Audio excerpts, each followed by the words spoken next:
Assalamu alaikum students. I hope you all are doing well. Let's get start our today's lesson. In our previous lecture we have discussed about different forms of potential energy. Now we are going to talk about kinetic energy.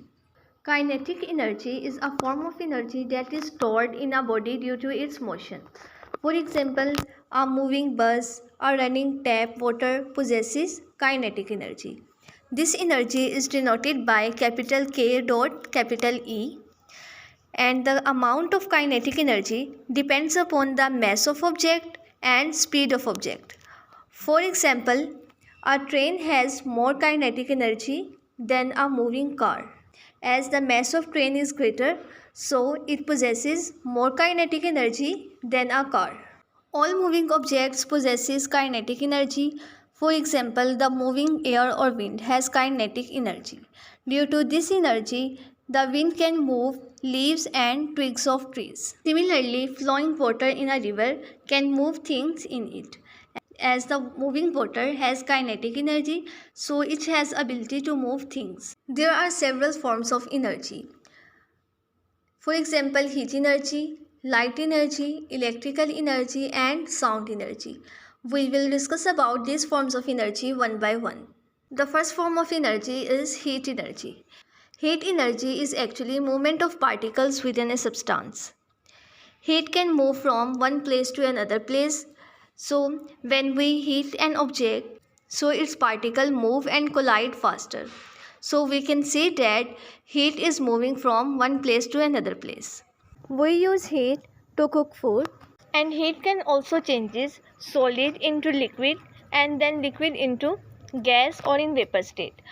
For example, when we provide heat to ice, then it melts into liquid water, and when liquid water is heated, then it converts into water vapors.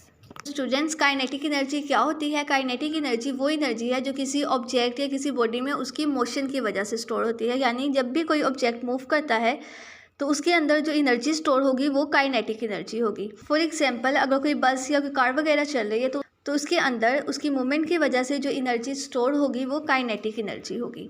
Kinetic energy को हम capital के dot capital E से जाहिर करते हैं, और kinetic energy की जो अमाउंट है वो ऑब्जेक्ट के मास और उसकी स्पीड पर डिपेंड करती है। फॉर एग्जांपल, अगर एक ट्रेन और एक कार सेम स्पीड से मूव कर रहे हों तो ट्रेन के अंदर काइनेटिक एनर्जी ज़्यादा होगी, क्योंकि ट्रेन का मास कार के मास की निस्बत ज़्यादा है। इस वजह से ट्रेन के अंदर काइनेटिक एनर्जी ज़्यादा स्टोर होगी। जैसे हमने बात की कि मूविंग ऑब्जेक्ट्स के अंदर काइनेटिक एनर्जी स्टोर हो जाती है, बिल्कुल इसी तरह से चलती हुई हवा या विंड जो है उसके अंदर भी काइनेटिक एनर्जी स्टोर हो जाती है। तो यही वजह है कि जब हवा चलती है तो दरख्तों के पत्ते और शाखें वगैरह हिलती हैं। बिल्कुल इसी तरह से अगर दरिया में पानी बह रहा हो तो वो पानी के रास्ते में जो भी चीज़ आती है वो उसको मूव करवा सकता है, क्योंकि पानी के अंदर मूवमेंट की वजह से काइनेटिक एनर्जी स्टोर हो जाती है जो उसके रास्ते में आने वाली चीज़ों को मूव करने में हेल्प करती है। एनर्जी की और भी मुख्तलिफ फॉर्म्स हैं। For example, heat energy, light energy, electrical energy और साउंड एनर्जी। हम one by one in forms of energy को डिस्कस करेंगे। हम एनर्जी के सबसे पहले जिस फॉर्म का डिस्कस करेंगे वो है हीट एनर्जी। हीट एनर्जी दरअसल किसी भी सब्सटेंस के अंदर पार्टिकल्स की मूवमेंट होती है, और हीट एनर्जी जो है वो एक जगह से दूसरी जगह मूव कर सकती है। जब हम किसी ऑब्जेक्ट को गर्म करते हैं तो उसके अंदर जो पार्टिकल्स होते हैं वो बहुत तेज़ी के साथ मूव करना शुरू हो जाते हैं, और जब वो तेज़ी के साथ मूव करते हैं तो आपस में कोलाइड भी करते हैं, यानी आपस में टकराते हैं।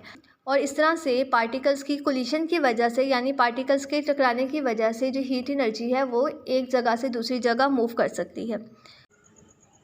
हीट एनर्जी को हम मुख्तलिफ पर्पजेज़ के लिए इस्तेमाल कर सकते हैं। फॉर एग्जांपल, फूड को कुक करने के लिए हमें हीट एनर्जी की ज़रूरत होती है, और किसी सॉलिड को लिक्विड और लिक्विड को गैस में कन्वर्ट करने के लिए भी हीट एनर्जी की ज़रूरत होती है, क्योंकि जब हम सॉलिड को हीट प्रोवाइड करते हैं तो वो लिक्विड में कन्वर्ट हो जाता है, और जब लिक्विड को हीट प्रोवाइड करते हैं तो वो गैस में कन्वर्ट हो जाता है। तो इस वजह से हीट एनर्जी जो है वो सॉलिड को लिक्विड और लिक्विड को वेपर्स यानी गैसियस फॉर्म में कन्वर्ट करने में भी हेल्प करती है। Here the first question is define kinetic energy with examples.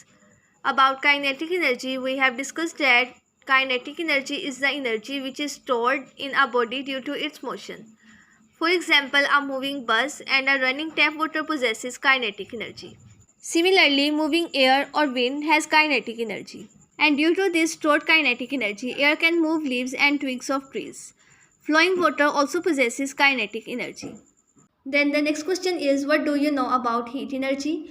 So we have discussed that heat energy is a form of energy and it is actually the movement of particles within the substance. When we heat a substance, then the particles move and collide with one another. So in this way, heat can move from one place to another place.